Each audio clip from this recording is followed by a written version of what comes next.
Bonjour, bonsoir Bandeko.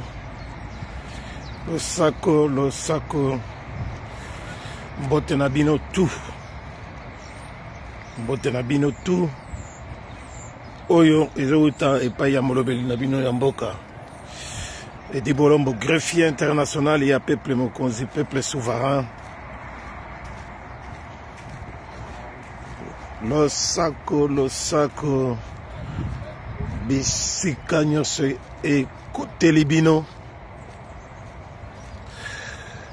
soki na Alaska, na pôle Nord, soki na pôle Sud, soki na Europe, aux États-Unis ou bien na Océanie. Bote Bino Banso. Voilà, et seulement Mikolo, on n'a pas eu vraiment le temps de faire les directs qu'on a fait d'habitude pendant la marche matinale Yaya Edi Bolombo, greffier international. Lelo, moi, occasion Islami, on a l'habité.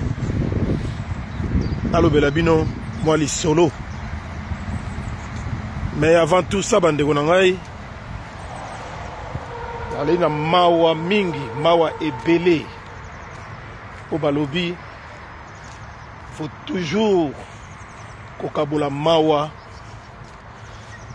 na baye bazali na mawa.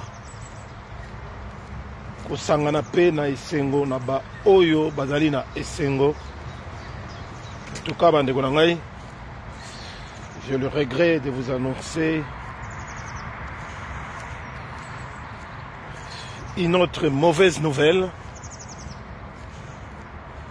Oyo, Ekweli, Leki, Yaya, Noko, cousin, Ndeko, collègue Yabitumba, la famille Ndeko Alain Bolochoa Ibola,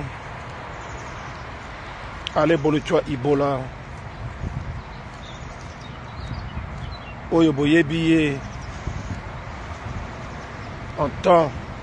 étant politicien, Nakatia, lèvons-nous et bâtissons le BAT.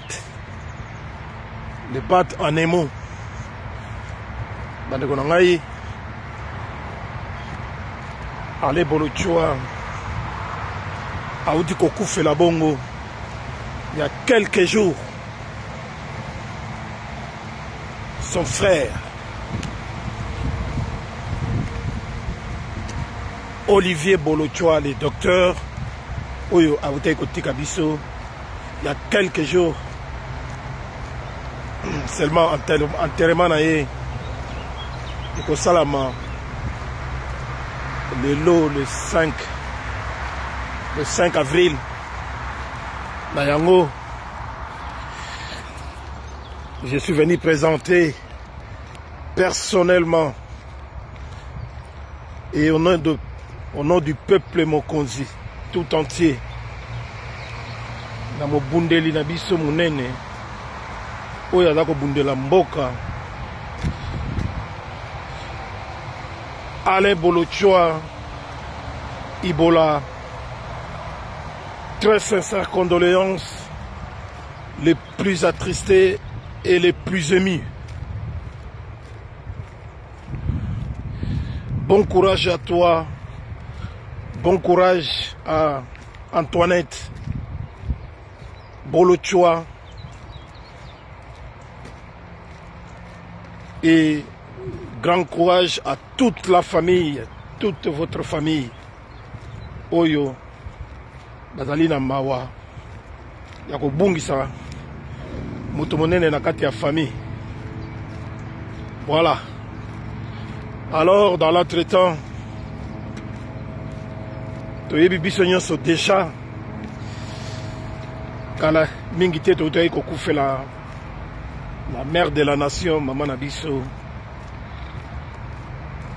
mama Vero Lisombo, la mère biologique de Bokechua Yambo oyo tozali pe na mawa ebele ya kokabola ensemble yango wana tozali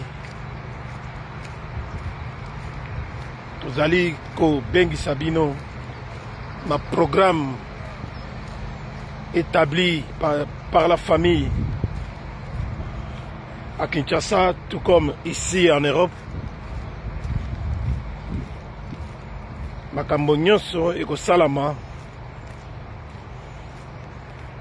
la date ya dimanche oyo le 7 avril lokola bakokitisa nzoto ya mowei na dimanche ya oyo ezali koya ya le 7 avril biso nyonso esengeli tosangana na famille ya Bokechua Yambo awa na kati ya Icle,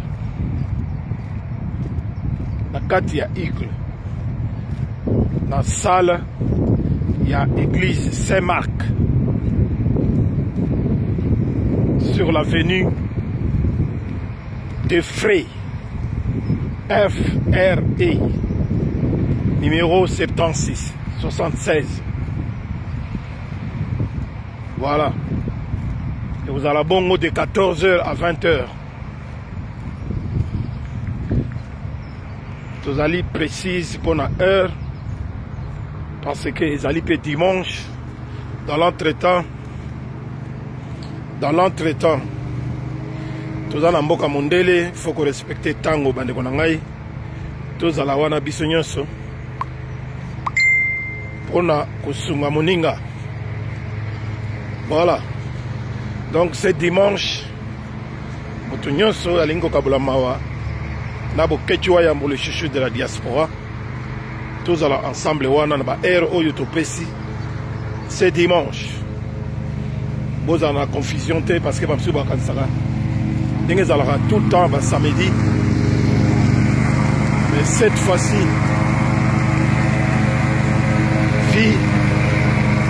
date ya le 6 avril ekomi date moko ekoti na histoire pour se rappeler, pour se souvenir na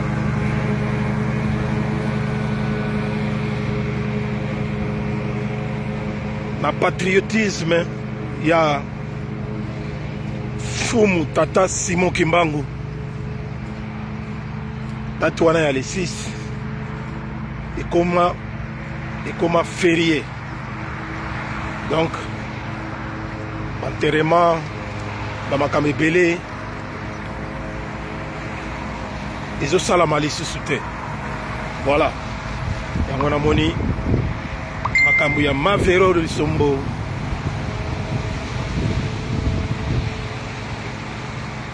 ezalaki obligé topusa yango na jour moko, donc dimanche oyo tozala ebele. Voilà makambo ezali ebele. Je présente encore au nom du peuple Mokonzi mes sincères condoléances à la famille de notre grand réalisateur PDG Mayala oyo pe autaki kobungisa yaye maman Kulutu. Voilà, on est ensemble, toujours kabulama ensemble. Voilà, tobo ça va péter na lobeli ya baninga mais ngai moko pe wabino mobundeli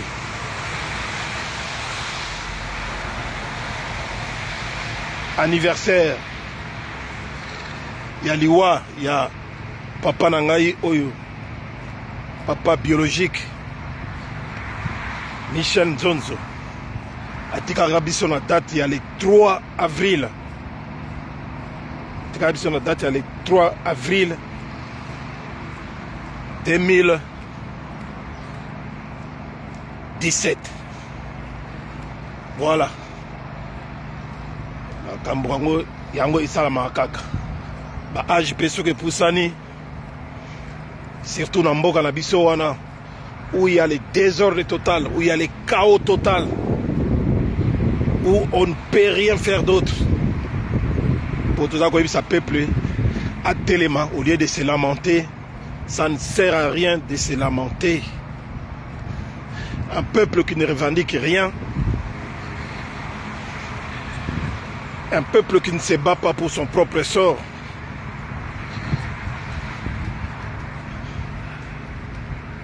et en même temps complice de son malheur.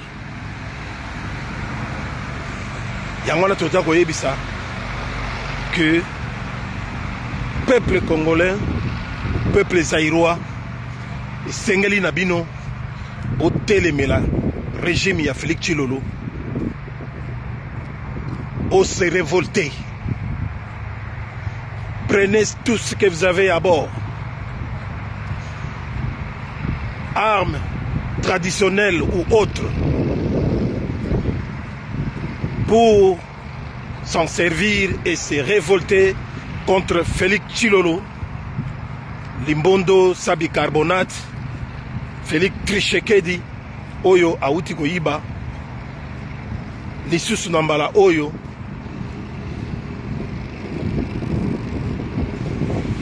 pouvoir Nabino en tant que peuple, par des élections bidons, chaotiques, un simulacre des élections, un braquage des élections. Oyo, vous avez la miss, vous avez continuer dans makambo wana.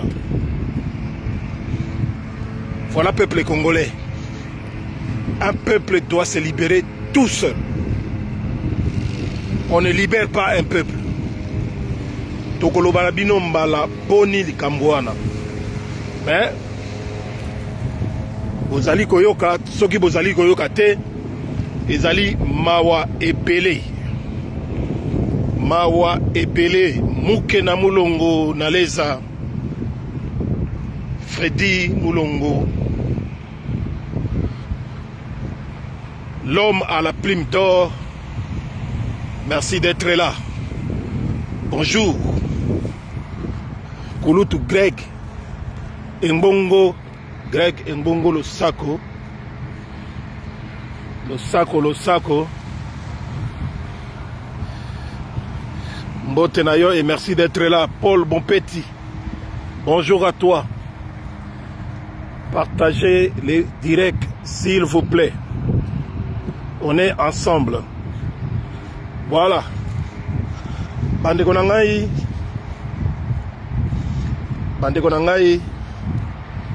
Naye kaka pona lo balabino moi likambo muke kaka. Je ne voudrais pas en faire trop de commentaires parce que on s'en fout. On s'en fout de Félix Tshisekedi, de son régime ou son gouvernement, de menteurs, de traîtres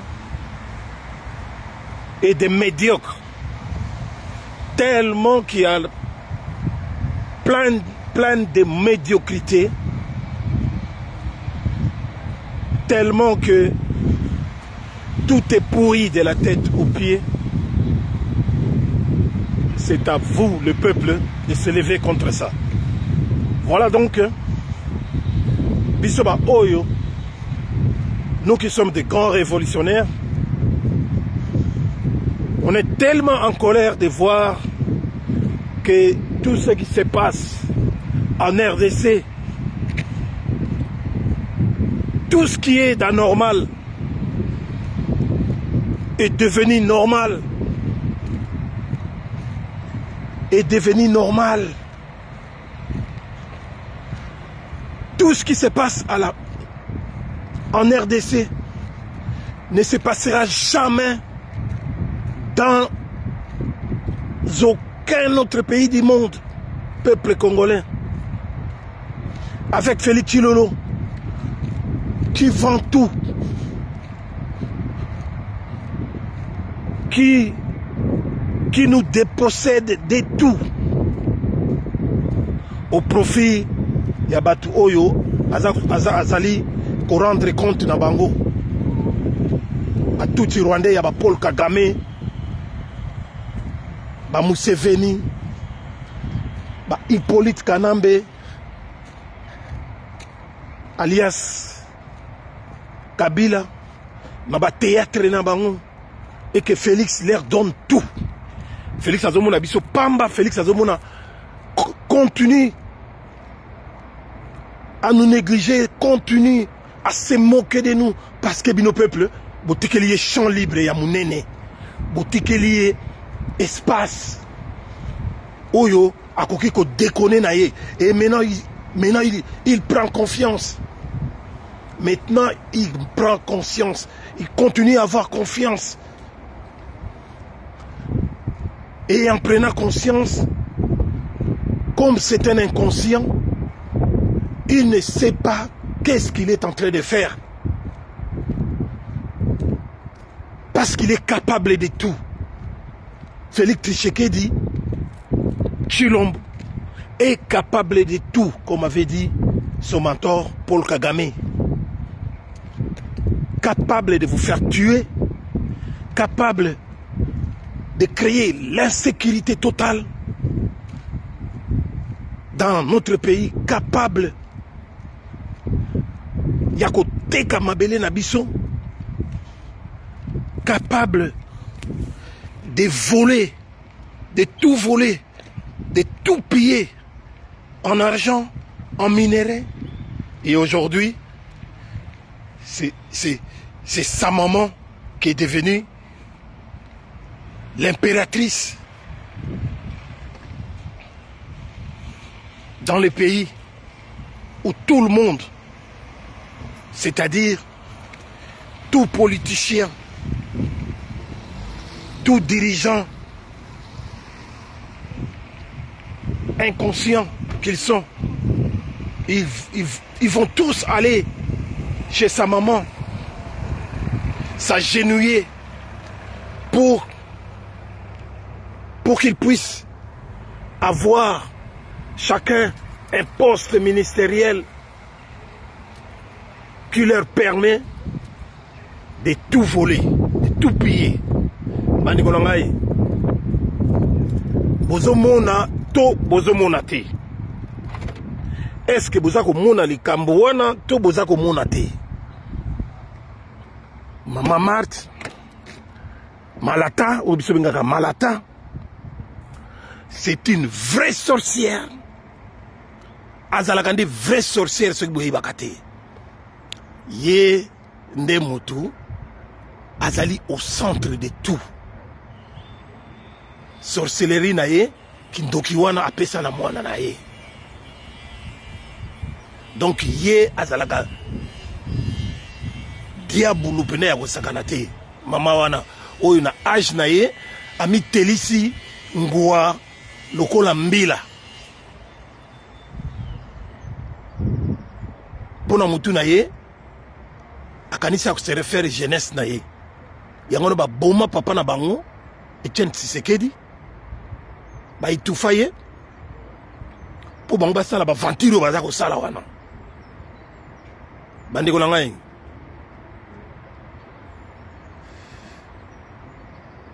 makambo na ye ko yebisa bino ezala ngo mulai te to wuti ko landa exemple ya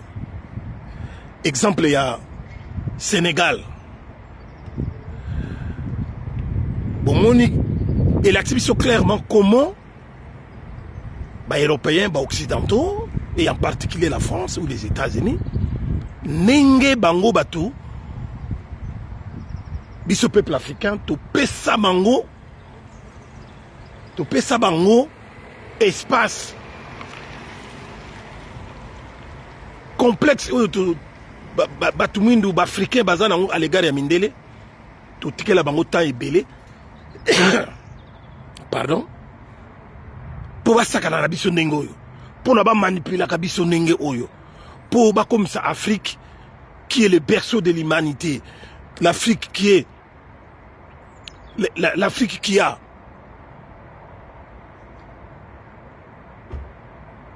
qui conserve toutes les richesses du monde, l'Afrique qui normalement doit être appelée,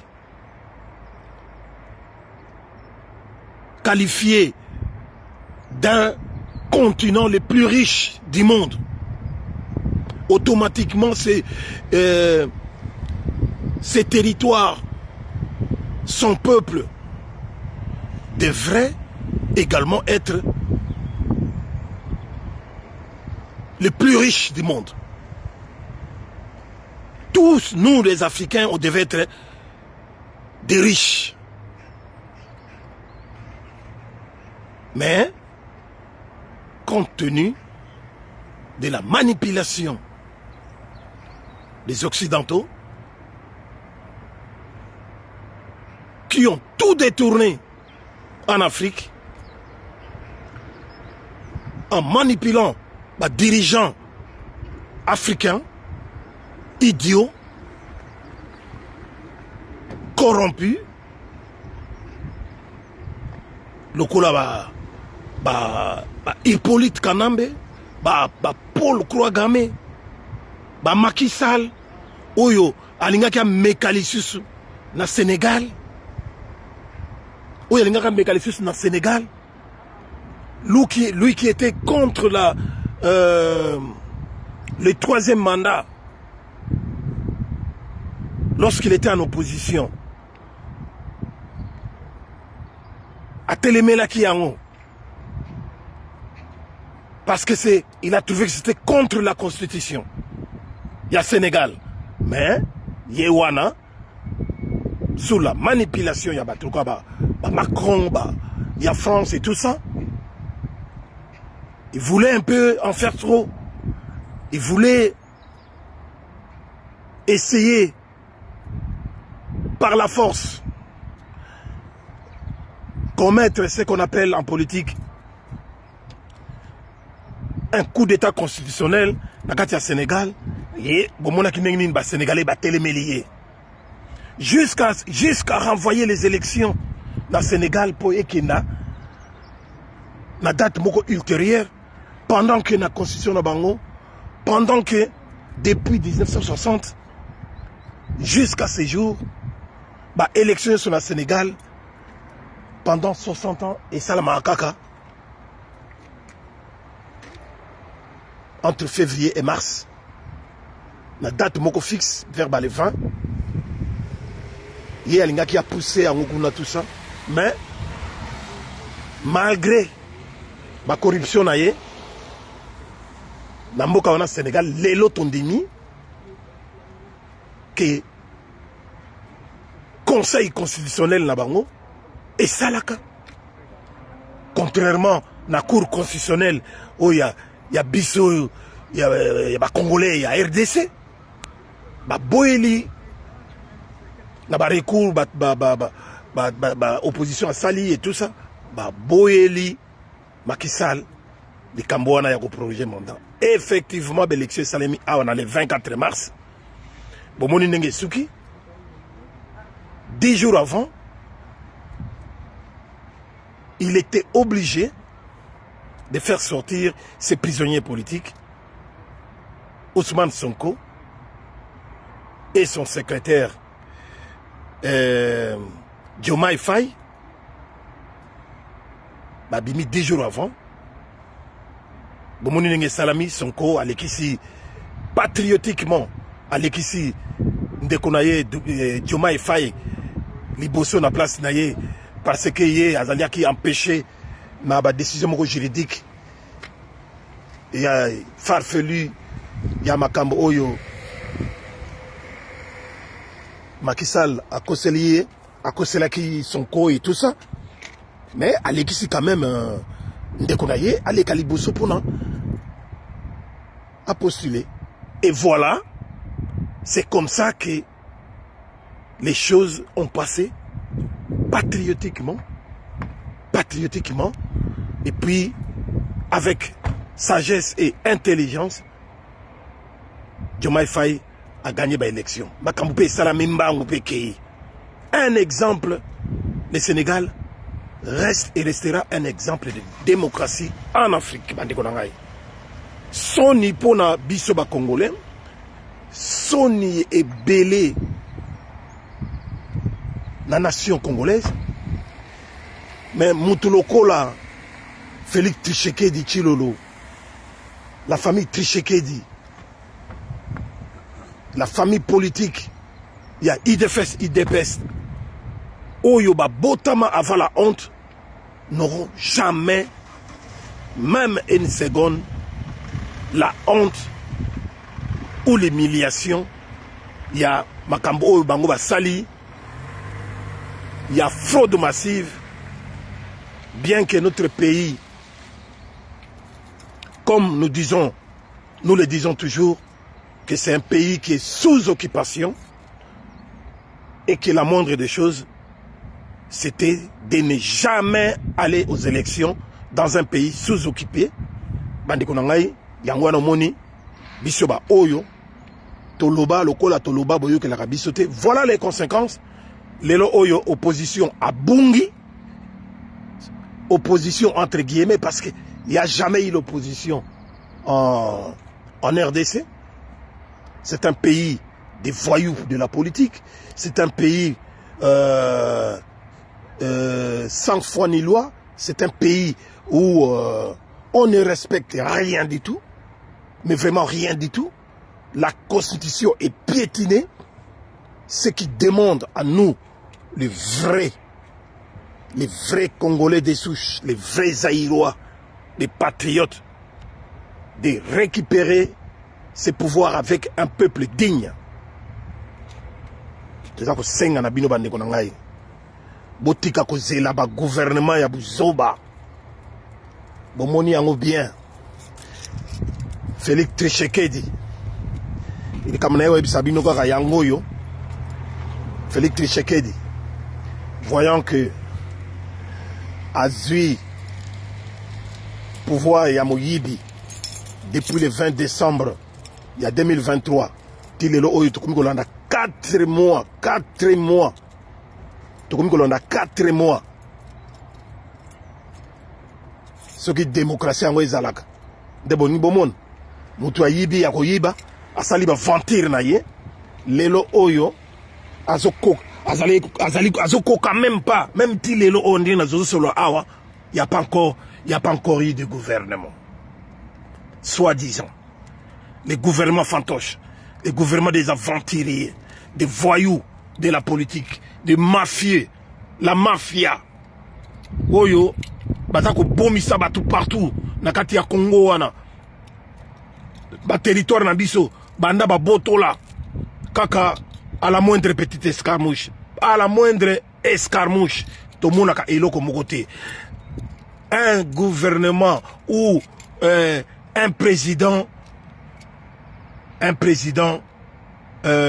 pantin, un président marionnette, un gouvernement de façade, Oyo Bache Bangoana, pour faire semblant, pour vous distraire, pour distraire le peuple congolais. Et le peuple congolais, au lieu de comprendre le jeu, non. Il se laisse aller dans le jeu, il y a une fantaisie, il y a un croyant que Makambo bango bazako loba eko salama eko bongi samboka bako sala bona boy bande kona ngai bo bima na aventure wana. Félix Yewana par la force des choses, qu'est-ce qu'il vient de faire? Vite fait. Lokola bazala qui préparait pour prendre le pouvoir dans Mboka wana. Après 37 ans soi-disant d'élite, Bazala jamais préparé. Bazala jamais na élite ya malonga na kati ya ma parti politique na bango bidon IDPS. Et ils arrivent pas avoir une bonne orientation politique. Ils ne savent pas, Félix n'arrive pas à aligner des bons éléments politiques. Donc, nous l'avons prédit, Bisoba Oyo, Toloba Yango, que Félix, 5 ans il est kaki, oh Azali Mwanambuka boutika ye, akusala quelque chose, akubongisa, 5 ans yango isili. Yango Toloba ki lisusuki. Awa, nenge ya utiko yiba ya kuhiba, oye monani polele, pe azo bombe torche. Akosili sa mandat oyo ya lokuta oyo ya zuite. Peuple congolais, nous vous le redisons une fois de plus. Akosili sa mandat oyote. Parce que il n'a personne avec lui. Et loko ya moyibi et sukakaka mabe. Il n'a personne pour gérer, diriger ce pays. Parce que lokuta eleki, trahison eleki, cohésion na peuple exaté. Oya vuti ko nommé wana, vite fait. Kaka po a Monique, pression eleki, et puis à Monique,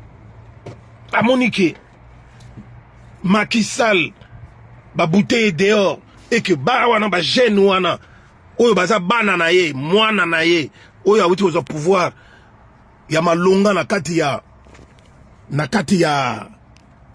Sénégal, Asiliko, Kobimisa déjà, voilà des gens qui sont des gens qui ont été préparés, bien que Bandima qui teke di Kuba Kokozoa, présidence de la République du Sénégal, 10 jours après la libération, mais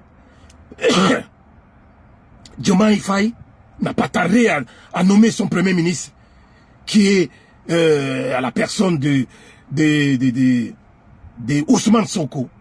Et voilà maintenant, les choses commencent à prendre son allure pour n'abat ça la gouvernement Oyo et Koki pour continuer à mieux gérer le Sénégal selon vision d'Abango. Il y a rupture totale avec la politique du passé. Mais Tala Félix, aucune vision, aucun projet, aucun programme politique. Yewana witiko nommé Mama Wana ya métis. Hein? Awitiko nommé Mama Wana mutoye biyete, toye biyete, lelo batwaza loba. Jidi tisogi nani, kombo na ye nazo ye bango pe biente. Moutoumoura yebiyete, elle est sortie de nulle part. Maintenant, il faudra faire des recherches pour la qui elle est, d'où elle est venue. Touzoyoka, que ba origine naie, ezali douteuse, peut-être à cause de la congolaise d'une part et de l'autre. Donc, ceux qui, portugais, papa, ceux qui portugais, ceux qui, maman, ceux qui d'origine portugaise, ceux qui angolaise, on ne sait pas vraiment. Pendant que l'IDPS, Bango, Nabat Moussousou, Bazako disait qu'il faut être des pères et des mères.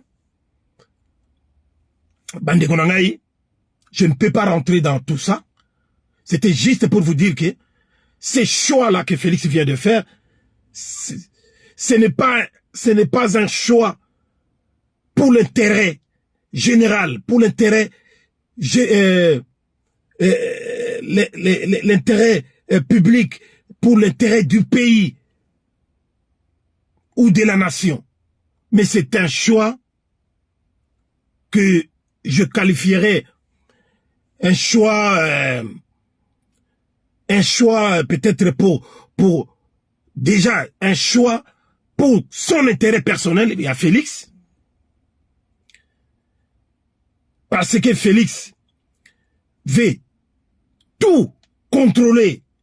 Le coup la Monique et peuple congolais, azana yako banga banga, azana indengona surtout bakinois, pour tout contrôler, il veut faire comme il a fait avec l'autre là, Samba Lukombe, un premier ministre qu'on n'a jamais entendu parler, de quelque chose important qu'a sali na mboka wana. Donc, il va continuer dans la même procédure, c'est-à-dire, Félix Tshisekedi ne veut pas qu'on lui fasse de l'ombre. Félix Tshisekedi préfère trouver des personnes encore plus faibles que lui. Bien que mon amasi wana akoyi kozala que azalina asali mwa ba étude et tout ça, mais sachez-le bandeko na ngai azuye rien que pour du spectacle. C'est un choix spectaculaire. C'est un choix pour faire du spectacle, du sensationnel. C'est-à-dire, le kola yé Félix Tshisekedi n'a jamais été considéré légitimement président Yaba Mboka na biso. Alors, il va toujours ailleurs pour na koluka légitimité wana oyo akotikala jamais kozwa yango. Donc, il passe son temps en faisant des spectacles comme quoi que c'est lui que ça reste dans la mémoire des gens comme quoi que c'est lui le premier à avoir choisi comme première ministre une femme na mboka na biso. Voilà, tout simplement c'est ça. Est-ce que biso ba Congolais tokolia ba spectacle na yazo sala wana yangone muteke eko construire biso ba route yangone muteke bongsela biso mboka. Mais non. Donc c'est un choix spectaculaire qu'un idiot peut faire ça, qu'un idiot peut raisonner comme ça. Félix a salé la bino Congo et lokomokote parce que rôle oyo ba pesaye na ba tout Rwando, Ougandais, rôle oyo ba pesaye, c'est un rôle de jouer un rôle d'un président. C'est-à-dire qu'il n'a jamais été véritablement président, mais il joue le rôle d'un président. C'est-à-dire faire comme si il était président, mais dans les fonds, il n'a jamais été président. Et il ne sera jamais un chef de l'État. La preuve, ma décision, à Zouaka, Nyoso Yaminene, et qui n'a pas mai. Il ne fait que rendre compte à ceux qui l'ont créé. N'a pas créateur naïe. À ça qu'on rendre compte n'a pas créateur naïe. Tout ce qui est sur le plan économique, politique, stratégique, militaire et autres, Nyonso wana asala kango pona Rwanda et non pour le peuple congolais. C'est ce que nous voulons, c'est ce que nous voulons vous faire savoir. Que boyeba ezandenge wana bozela eloko mokote na Félix Tshisekedi. Félix Tshisekedi, c'est un voleur, un idiot, un voyou, un escroc. Yangwana, un criminel n'alignera autour de lui, ne s'alignera autour de lui qu'avec des criminels, des voyous comme lui. Akochaka batoma longate. Yewana a dribblé ba Zoba Msusoka, ba Jean-Pierre Bemba, ba Kamere et les autres. Maintenant, à Tchelibino, moi si moko boye, oyo ye a manipuler facilement. Donc bandeko na ngai on a ngana yebi sabino yangwana biso toyaka ko lobakaka ba vérité toyaka otali sabino ba observation na biso ba réalité nenge ezali ko kende. Mama Jennifer Mombo madi lo sako bambote ebele na mama oyo ba mama de valeur. Partagez le direct na komi vraiment na suka et loko na ngana yebi sabino yangoana. Et donc, en tout cas, je continue toujours et je continuerai toujours à remercier des gens qui luttent avec nous. Batulokola ba Marius Bayende, Kombo Lengi Oyo, Aleka Bibende, ya Tour Eiffel, na Atomium, ma valeur. Papa Nabiso, honorable des honorables, Alain Boyo, ya Mama Gimboyo, Commandant Iso, ya Younes Banz, Koloba Magasin Mibale, sur la même avenue, Ginte Strat, la numéro 53, puis la numéro 92, 92, Nakati Alost. Merci beaucoup. Et puis, Tobo Sanate, Bananabino, William Bolombo, Roby Bolombo, ba Fungolipe ya Bango, Eloko Moko, Nakati ya Waregem, 87 90 Waregem, sur la rue Roterey Strat, numéro 226. C'est un magasin de nuit, Night Shop. Ça s'appelle Sweep and Chop. En face, il y a Shell, Nakati ya Waregem, Bole Kakuna, il y a tout. Ce qui vont rater Kakana Moyi, et pas il y a Mama Younes Banz, Bo s'inquiéter, Bo les laté, Bo pousse en aka mouke, moi liboso, na Waregem, na dresso na pesibino, yabana na bino, Bo kokuta, tout. Voilà donc, bandeko nangai, on a nyana sabino pona lelo yango wana, Jenny Lembigazor, Mousabou, Ozalaki, ozaki na boulot, ozana boulot. Oh là là. Yamana na moniote depuis le début. Mais na komi na soka. Partagez kaka, direct. Comme ça, Olanda, bandai bandeliti na soka. Mais en tout cas, bandeko nangai, na zalaki na yango wana. Bola na ba fantaisie ya Félix Tshisekedi. En dehors, il y a Premier ministre pour créer et faire des spectacles.